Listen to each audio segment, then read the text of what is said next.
बंगाल की खाड़ी से उत्पन्न हुआ चक्रवाती तूफान मोंटा आज देर रात तक भारत के पूर्वी तट से टकरा सकता है। आंध्र प्रदेश, ओडिशा और तमिलनाडु, इन राज्यों में सबसे ज्यादा असर देखा जा रहा है। तेज हवाओं और मूसलाधार बरसात के रूप में हजारों लोगों को सुरक्षित स्थानों पर शिफ्ट किया जा चुका है और बचाव दल सतर्क हैं। विस्तार से जानते हैं कि चक्रवात मोंटा है क्या, कहां कितना खतरा है, सरकार और लोग किस तरह तैयारी कर रहे हैं। नमस्कार, मेरा नाम है हर्षवर्धन सिंह और आप देख रहे हैं दी एज। सबसे पहले जानते हैं चक्रवात मोंटा की मौजूदा स्थिति क्या है। तो मोंटा अब सीवियर साइक्लोनिक स्टॉर्म में तब्दील हो चुका है। ये बंगाल की खाड़ी के पश्चिम मध्य हिस्से में है, जो तट से तकरीबन 700 किलोमीटर की दूरी पर है। 28 अक्टूबर की देर शाम यह आंध्र प्रदेश के काकीनाडा के निकट लैंडफॉल कर सकता है। हवा की गति 90 से 100 किलोमीटर प्रति घंटे तक पहुंचने की बात कही जा रही है और तेज झोंके 110 किलोमीटर प्रति घंटा तक जा सकते हैं। आसपास के इलाकों में भारी बारिश और तूफानी हवाओं की वजह से भारी नुकसान का खतरा भी है। प्रभावित क्षेत्र और लोगों की बात करें, आंध्र प्रदेश में 1419 गांव, 44 नगर पालिका और 233 मंडलों को चक्रवात प्रभावित करने वाला है। सरकार ने 2200 से ज्यादा रिहैब सेंटर स्थापित किए हैं, जिनमें 38,000 से अधिक लोग सुरक्षित स्थानों पर शिफ्ट हो चुके हैं। 3465 गर्भवती महिलाओं और नई माताओं को विशेष तौर पर अस्पतालों और सुरक्षित जगहों पर रखा गया है।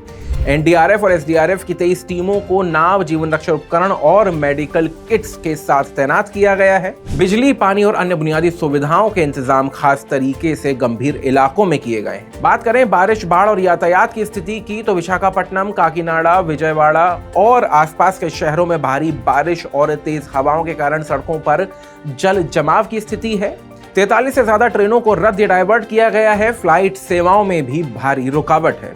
तमिलनाडु के चेन्नई सहित कई जिलों में स्कूल पिछले 2 दिनों से बंद हैं। स्थानीय प्रशासन लगातार फ्लड कंट्रोल, जल निकासी और पेयजल आपूर्ति में जुटा हुआ है। अधिकारियों की तैयारियों की बात करें तो राज्य सरकारों के कंट्रोल रूम 24/7 सक्रिय हैं। पुलिस, राजस्व, सिंचाई, बिजली जैसे विभाग एक दूसरे के साथ समन्वय बनाकर काम कर रहे हैं। हजारों स्विमर, नाविक और बचाव दल तट के करीब तैनात किए जा चुके हैं। एनडीआरएफ की टीम के अलावा मेडिकल इमरजेंसी सर्विसेज पूरे राहत कार्य में लगी हुई हैं। लोग निवास स्थानों से निकाले जा रहे हैं और कंट्रोल रूम के जरिए लाइव अपडेट जारी किए जा रहे हैं।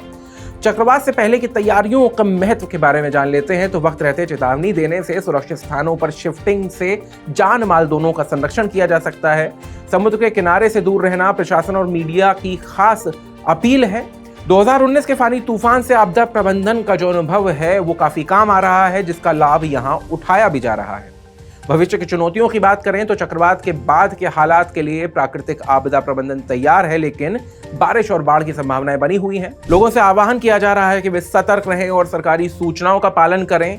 जल निकासी के लिए जगह जगह कूपों और नालियों की सफाई पर खास ध्यान दिया जा रहा है। आने वाले 3 दिनों में स्थिति पर लगातार नजर रखी जाएगी। ये जानकारी आपको कैसी लगी, आप हमें कमेंट बॉक्स में बता सकते हैं। और अगर आप भी चक्रवाती तूफान मोंटा के प्रभावित क्षेत्रों में कहीं हैं तो सरकारी सूचनाओं पर नजर बनाए रखें, अपना और अपनों का ख्याल रखें। ऐसे ही वीडियोस के लिए दी एज को फॉलो और सब्सक्राइब करना ना भूलें।